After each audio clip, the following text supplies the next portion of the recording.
Bryan Kohberger is headed to Idaho's maximum security prison in just a few weeks, and everyone thinks he's going to get prison justice the minute he walks through those gates. Yeah, this need sound protectors on this bitch. So what the we get the people what they want, you feel me? You feel me? Yeah. How you gonna stab me in the side now, motherfucker? You aim, boy, you better aim for them pits, boy, cause we with this shit. But I did 10 years inside, and I'm here to tell you, they're wrong. Bryan Kohberger could actually be more dangerous behind bars than he ever was on the outside. And it comes down to one mistake he's almost guaranteed to make. A mistake that could put him in a world of trouble. And in prison, trouble usually means death. I'll break it all down. Let's get into it.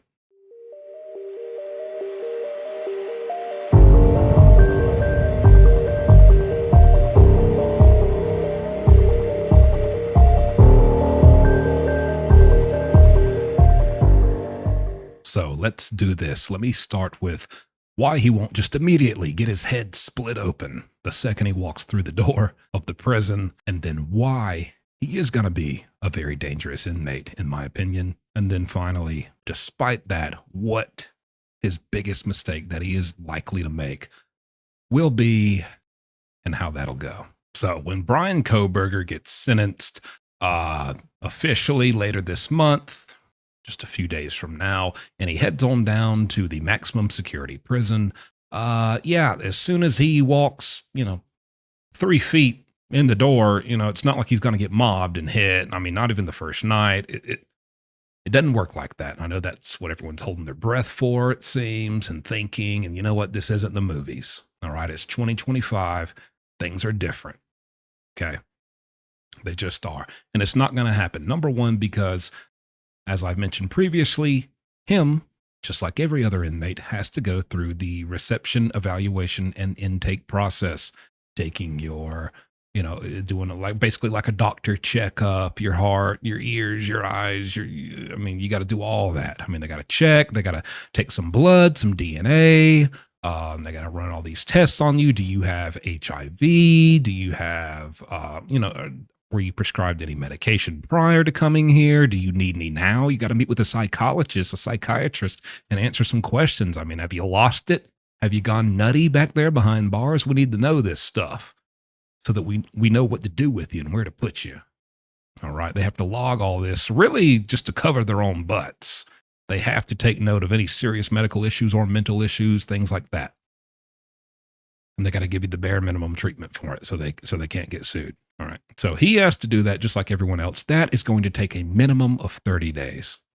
With someone like Bryan, who honestly, there's no telling. I'm not inside of his head, but I could see him, you can very much drag that out if you want to go in there and get through that as quick as possible and just get to the prison you're going to and get through that process, because it kind of sucks going through that process because they hold you in an area where it just sucks a lot more than when you finally pass through that and get to your yard. Things are just a lot different. Long story short. So most people want to get through that quick as they can. Bryan, he might diddle around, shuffle his feet, really try to just, depends on what his strategy is here. And we know he's a guy who likes to come up with a good old strategy that he thinks is brilliant. He may want to try to answer some questions as if he's crazy. He may want to try to get some medication. He may want to try to maneuver himself here or there or elsewhere. I don't know what his personal desire and, where to go is for him. So that could be anywhere from 30 days to 60, maybe even 90 in the most extreme cases. So yeah, obviously for the first 2-3 months, don't expect to hear anything about Bryan Kohberger getting his jaw broken. It's not going to happen. Just flat out. Another reason, even if that wasn't the case, if he just got thrown right into Gen Pop, the reason he wouldn't just be split wide open immediately is because, number two, inmates don't really care about his charges. I know you've seen movies. I know you've seen some TikToks from guys who probably said, oh, they're going to get them. They don't like when you hurt women. Half those guys have beat the crap out of their baby mamas. Maybe that's not what they're locked up for, but they do it, and they don't give a crap about it. They don't care if he killed 3 girls and some guy. They don't give a crap. They don't care. This isn't, like I said, this isn't the HR and ethics department. They don't care. The only thing they sometimes care about is when it's something involving a child in that type of situation. You know what I mean? And even then, I mean, you do see plenty of people, plenty of people pass through. People know they did it, and nothing really happens to them because at the end of the day, nobody wants to ruin their own good position. I'm in a cell block. I got my buddies. I got a cell phone. I got some tobacco coming through. I have a lady CO who she's kind of into me. We've been flirting. We hook up sometimes in the officer's station during count time. And you know what? Life is pretty good here. I don't want to be the one to stab the crap out of this guy for what he did and go to solitary confinement and lose all the good stuff I got going on. At the end of the day, every inmate, you only care about yourself. And I can't blame them. I mean, we're all in there. Nobody knows anybody. Why would anybody give a crap about anybody? You're around these people because you have to be. You're just locked in a box with these people. Everybody is just, everyone has their self first. That's just the way it is. You can't even be upset about it. That's just the way it is. And so that is why most people, unless you just have some burning passion to enact justice upon this man, 9 times out of 10, nobody's going to do anything. And that's why you see people, get away, everyone, why hadn't Chris, how come nothing's happened to Chris Watts? He killed his wife and his kids because they don't care. Nobody cares, okay? The only time they care, the stigma that still exists that might ignite someone to do something to you because of your charges is when it's something, that type of thing involving a child. Now, yeah, no one's going to care about his charges. Okay. So there you have, nobody's going to just be itching and beating down the door to get their hands on Bryan Kohberger. Usually when something happens to people in prison, even these high profile people, and you hear about it, the several names I could list, it's like, somebody finally got them. Somebody finally got them. And it's like, yeah, they did. But I guarantee you it wasn't because of what we saw in the trial or what their crimes were or who their victims were or what they did and who they did it to. I guarantee you it was something that happened within the prison. Perfect example, Scott Peterson. Super well-known name, murdered his wife, Lacey. She was pregnant with their unborn child, basically murdered a woman and a child. Inmates are going to get him. Nobody touched him for the better part of 20 years. Someone finally did not last year, just a few months ago, someone finally beat the crap out of him on the prison yard. Do you know why? Well, it wasn't because of what he did and who he did it to. It was because Scott Peterson was playing pickleball and the ball hit the guy and he got mad and beat him up. So that's what I'm trying to explain to you guys. When you hear about something happening to people, 9 times out of 10, it's not even what they did. It's because of the day-to-day life, and they did some type of over-the-line disrespect or some slight to the ego of another inmate, or just had some words, or somebody woke up on the wrong side of the bed, and that's just the way things happened. Okay. With Bryan Kohberger being, we heard from his boxing coach, when he was there, you would never even know he's there. He's so quiet, you'd never even know he's there until you talk to him. This contrasts with other accounts from other people who knew Bryan who said, that he was very outgoing, very talkative, and very charming. Well, clearly that's like psychopath, sociopath behavior. And the way I see it, these other people who knew the outgoing Bryan, he was comfortable enough and felt secure enough around y'all to bring out that personality. When he's in a boxing gym with a boxing coach and all these other boxers who are probably tougher than him, and he's around some threats,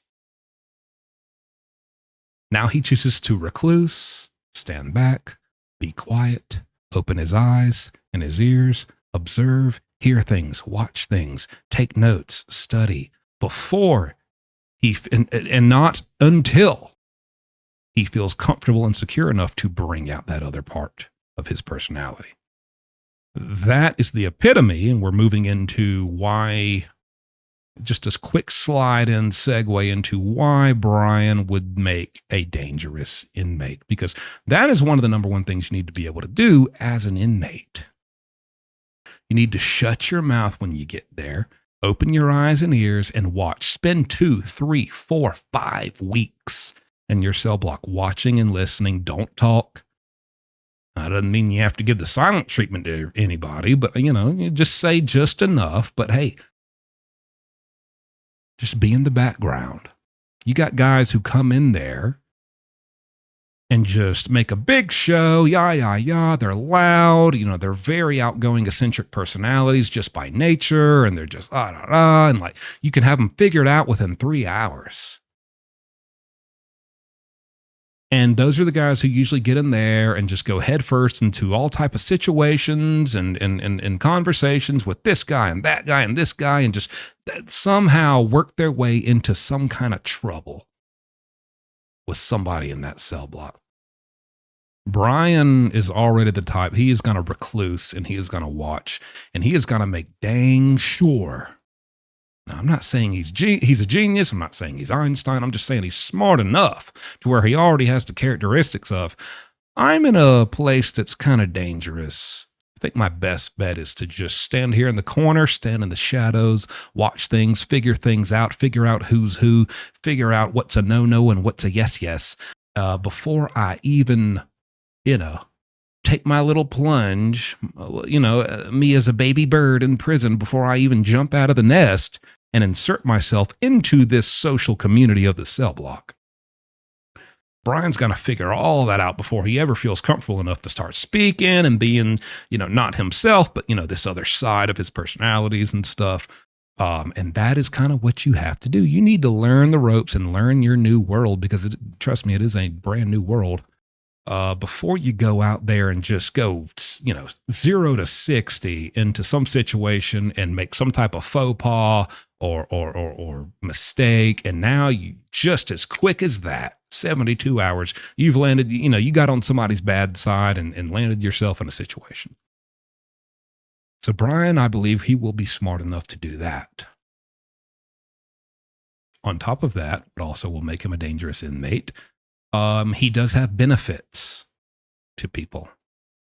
Bryan is a known stabber. I'm not saying that anyone will be, respect the fact that he stabbed 3 unsuspecting sleeping girls and, some young man who had just probably finished a fun little night on the town on the weekend or something. And, some maniac breaks into their house and stabs them. Yeah. I mean, I get that's different than, the leader of the Crips 2 cells down, who is always on point, and he's been here 20 years and he notices everything and he's always ready to cut your throat. Definitely a different type of opponent for Bryan. But all I'm saying is Bryan has already been separated from the majority of inmates who would never have the gumption, the gall, the stomach, or the miswiring in the brain that it takes to be capable of cold-blooded murder. He is. So I'm not saying they're like, wow, I'm so impressed. You killed some girls and a young man when they were sleeping. I'm just saying you will, wow, okay. That guy, he's a little crazy. He's a little off. Look at his eyes. I mean, come on. He will take a life. He will take a life for no reason. Not even like, oh, it was me or him. He backed me in a corner. I had to. No, you will go out of your way and predatorily take a life for absolutely no reason. They're going to take note of that. They're going to consider him a little bit more dangerous than most. He doesn't have to be a bodybuilder or some intimidating guy with face tattoos or muscles. And, he's 6 foot, 185 pounds, give or take. Kind of average build. But you know what? He's not at a height or weight disadvantage. He's not the biggest guy, but he's also not even close to the smallest guy. He will use that knife, and they will recognize that. And then the most major thing, he's absolutely going to be recruited by the Aryan Knights. I spoke on this too. Again, we're just talking about why he'd be dangerous. We are going to get to the mistake that will be his downfall that I think he's likely to make in just a minute or two. But just to recap, the Aryan Knights, they pretty much run Idaho prisons. You can Google Aryan Knights Idaho prisons right now, and it will come up with, all type of guys escaping from prison. They shot prison guards and escaped, and then they stole a car and shot those people, and just, a manhunt. The local PD is like commenting, saying the Aryan Knights are just tormenting and terrorizing the Idaho prisons. They run the prisons. They're a white supremacist prison gang. They will absolutely recruit Bryan Kohberger. When I said that initially, I saw a lot of comments. They would never do that. Kohberger's a Jewish name. They hate Jews. They're white supremacists. Buddy, half of them are probably meth heads. Let's be real. If you think that they're like, oh, here's a tall guy who's not afraid to kill and sling that knife, and he would go out there, if we brought him in and like brainwashed him and got him really into our gang and our structure and told him, hey, you need to go kill the leader of the Bloods over here in this cell block because he's a threat to us, and they know he would do it. If you think they wouldn't recruit an asset such as Bryan Kohberger, just because what? Your last name sounds a little funny. You Jewish? They don't give a crap. Half of them are ex-drug addicts and would still be drug addicts if they could get that amount of drugs in prison. And a lot of them are still getting the drugs in prison because they're rampant in prison. If you're informed on that, you know they're everywhere. It's not hard to get. They don't care. They're not in this gang because they really believe in it, or that's their morals and stuff. If you check the reports in Idaho, this gang began in prison. So it wasn't like some outside force and we're forming up because we really believe in this supremacy and stuff. We really stand on this. It was formed in prison, which tells me the white guys needed to come together and form a gang, any gang, to have strength and to be able to protect themselves and hold their own. And eventually it grew so large and dangerous that they took over the prison. That's why it was formed in the first place. Not because they really give a crap about that at its core and foundation, the supremacy part.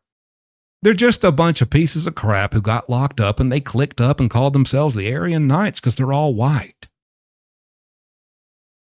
They don't give a crap what Kohberger's last name originates from, man. You'll kill people, and if we give you a shank, we already know you'll kill some people.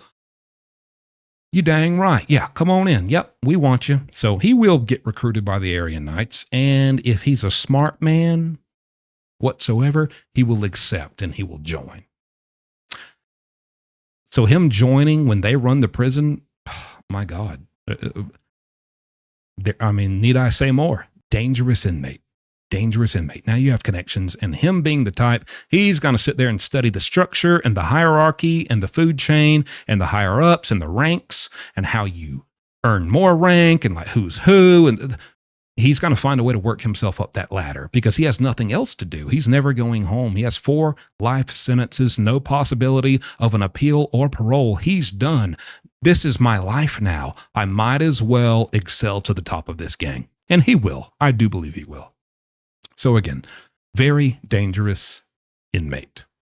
Now, let's get into what could ruin all that. The number one mistake Bryan Kohberger will likely make in prison that's going to get him hurt. I wholeheartedly believe and feel and would put my money on the fact that Bryan Kohberger's perception and belief of what his own intelligence is what is going to get him in trouble. Because see, listen, I know nobody likes Bryan Kohberger, okay? I'm trying to give you the truth, and so, a pattern I've noticed, if I give any credit in any area, just the slightest bit to Bryan Kohberger about something, everyone's in the comments, oh my God, I hate that, how dare you, oh God, he sucks. Yeah, I know, but can we, do we want to be serious about this? Or, yeah, I know, he sucks, he's a piece of crap, he killed people, he's bad. I hope he does get messed up. I hope somebody does do something to him. Come on. If we want to analyze this situation, let's do it. So let me tell you, he's not the dumbest. He's not the dullest crayon in the box. He's not the dumbest guy to walk the earth. Not saying he's a genius, but here's the thing. He thinks he's a genius. He thinks he's a genius from the Papa Rogers stuff on Facebook, from the Reddit posts, from the research he did, from just everything. He thought he planned it out. And what he never planned for was for things to not go exactly as he planned it out. And these are the type of life lessons and experience lessons that you got to learn in a place like prison. You'll never learn, or should I say, you'll never learn them faster. And more of those lessons in a very condensed amount of time than in prison. Okay. Bryan Kohberger thinks he's very smart. He thinks he's smarter than he is. I'm not saying he's a dummy. Thinks he's smarter than he is. Now, do you think you can go out here and you can outsmart? You know, he outsmarted professors and students and this, and you know, he's showing this personality to this guy and this one to this guy, and he thought he was just thought he was a super being. Well, maybe you did outsmart people. You know why? Because people are out here not looking for weirdos and ridiculous psychopaths like you, sir. In their daily life, they're just trying to get their Starbucks and go to their job, earn some money, go see their family, and catch that new documentary on Netflix tonight. You know, and I got to walk my dog too. Nobody's looking for some absolute weirdo who's just going about life being some crazy predatory hunter of a killer. You know, people have normal lives and they're not thinking about that. Let me tell you where they are thinking about that. Prison. Everyone there is effed up. Everyone there is messed up. Everyone there has been through stuff. Everyone there is sick in their own way. This doesn't mean nobody can get better. For the people who have loved ones locked up. Hey, my son is no sicko. Listen, your son was sick at some point in time in some way. And maybe he's healed and maybe he's worked that out and maybe he'll get out and be a better man. I hope he will. I did. I was sick when I went in and I figured it out. Thank God.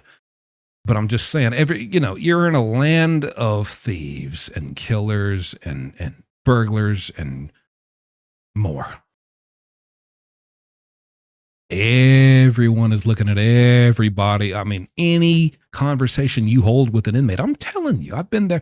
I went in at 20 and came out at 30. I spent a third of my life in this place. I'm telling you, everybody in there, when you go talk to them, they are automatically looking for, what's the deeper reason he's talking to me and saying these things to me? If he's coming and being nice, what's going on here? What's the deeper reason? Nothing happens without a reason that ultimately ties back to benefiting that person. Like, what's your angle? What's going on? Everyone's very skeptical. Bryan is not going to be able to outsmart these inmates. And I'm not saying it's because he's smarter than them. But it's a different world. All your textbooks and your degrees and your criminal justice, and maybe you can help somebody with their case and they'll pay you $50. I don't know. But other than that, your little degree, it doesn't matter. All your little schooling and your education and that A you got on your trigonometry test, nobody gives a crap, brother. Most of these guys are light years ahead because they've been living in the streets, living in the hood, selling dope, dealing with guys, the same type of individuals that you are locked up with now all their life since they were a child. They've been coming in and out of their house, hooking up with their mother or coming to see their father. And then on top of that, a lot of these guys probably been there 5, 10, 15, 20, 30, 45 years. I mean, you got 70, 60-year-olds in there who have been there for more time of their life than they've been out. They've seen it all, and there's only so much you can do. There's only so many hustles and angles and manipulations and lies and tricks you can pull within this very concentrated environment until they've reached a point where they've been here and dealt with so many people for so many years. They truly have seen it all. You are not going to come in there and outsmart these people. But I believe Bryan thinks that he will come in there and outsmart these people. And that's the quickest way to make enemies and alienate any allies. I'm not going to say friends, because you have no friends ever in prison, but you do have allies in prison. Because when you start to do all this shady stuff and you think you're smart, you think you're slick, and now you're doing this with this guy and you're moving over here and you're doing this and doing that. It's like, it would take me hours to explain the infrastructure of the prison, but just trust me when I say you're never going to get away with it. You're never going to get away with playing and outsmarting every other inmate in the prison that you're at. Ultimately, it's going to cave in on you. The roof's going to fall in, and they're going to see you as a slime ball, a grease ball, a snake. We can't trust this guy. This guy's always up to something. This guy thinks he's slick. He's always, And I know a lot of you are thinking, oh, that's funny to say about Bryan when, every criminal in there is a slimy, greasy snake. I get it. You hate criminals. Why wouldn't you? But I mean, can we put that to the side for a second? I'm trying to tell you how it works when you have criminals amongst criminals. There is a hierarchy of criminals. Can you grasp that? Bryan Kohberger is going to think he's too smart for his own good. He's going to go in there and he's going to piss a lot of people off. And that is the quickest way to get everyone to turn against you. And trust me, once one or two influential, well-respected, been there a long time, very wise, beyond their years type of inmate, once they've made that determination about you, that's going to spread. They're going to tell people, they're going to warn their youngins, they're going to warn their cellmates, and they're going to warn their people. It's going to spread, not just in that prison, but throughout the entire state prison system. That's how it works. And Bryan Kohberger could crash his entire chances of ever having a good reputation in there if he goes in there and tries to start outsmarting everybody and thinking he's better than, holier than thou, smarter than thou, I'm educated, I'll outsmart all you people. But I truly think that he will. He's going to go in there and think he's slick. Not even just the inmates, the COs. You got to understand, the COs, they don't live there, but you got to understand, they work 12-hour shifts. They voluntarily choose to spend half of the days of their life in the same environment, and they're not locked up. They're not criminals. But they're there and they hear everything. They're told lots of things you would never believe by inmates who use that information as leverage to gain an advantage in one way or another. The seasoned COs, they know just as much as the inmates. They know how things work. That's why I'll explain about an inmate experience, and you'll see in the comments tons of COs saying, hey, brother, I was a corrections officer for 17 years. Everything you said is accurate, because they know. Don't count them out. So there's the thing. That could be his ultimate downfall.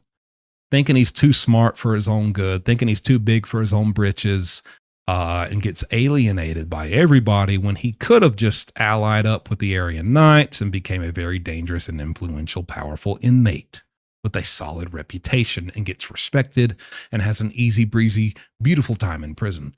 But if he goes in there and starts alienating people and rubbing people the wrong way with all this, I'm not like you and you're not like me, and I'm just so smart, and I'm gonna figure this all out, and I'm gonna figure out your new environment and then adapt to it. Bryan's the type to figure out the environment and try to control it and change it and bend it to his will. You are not bigger than the prison system. The prison system has been the way it is for decades, for centuries. And that is why prison is the deadly beast that it is, because no one is bigger than the way the prison world works. It is what it is, and it has been that way since the beginning of time, since they've had prisons. So if you go in there thinking you're going to bend it to your will, they're going to bend you up real quick. And that will be his number one mistake. Let me know what you think. Other than that, hope it was insightful, educational, and a little entertaining. I'll see you next time.